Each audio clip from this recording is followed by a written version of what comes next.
Daftar blunder podcast bocor alus Tempo, sesatkan publik. Tempo berkali-kali blunder dengan informasi yang meleset. Ini buktinya. Pertama, Juli 2023. Tempo lewat podcast bocor alus politik menuding Erick Thohir memanfaatkan PSSI dan BUMN demi kepentingan politik pribadi.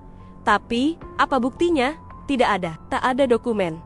Tak ada data konkret, hanya opini liar. Dewan Pers menilai berita dalam tayangan podcast bocor alus itu melanggar pasal 1, 2, dan 3 KEJ.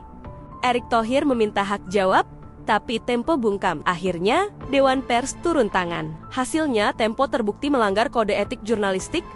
Kedua, Tempo kembali terbukti salah soal gosip Bahlil Lahadalia. Bahlil juga mengadukan podcast bocor alus politik yang berjudul Dugaan Permainan Izin Tambang Menteri Bahlil Lahadalia. Tempo menyerang Bahlil dengan tuduhan praktik investasi tidak etis. Tapi, setelah diproses Dewan Pers, Tempo gagal membuktikan tuduhannya. Mereka lagi-lagi dinyatakan melanggar kode etik dan harus memberikan hak jawab. Di rekomendasi di Dewan Pers itu ada 2. Ya. Saya adalah harus memberikan hak klarifikasi. Ya.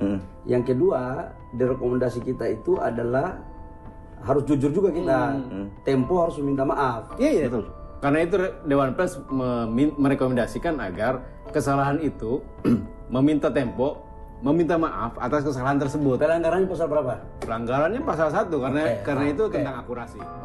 Ketiga, pada September tahun 2023, Tempo menerbitkan artikel yang diklaim sebagai hasil wawancara dengan Sudirman Said, mantan Menteri Energi dan Sumber Daya Mineral.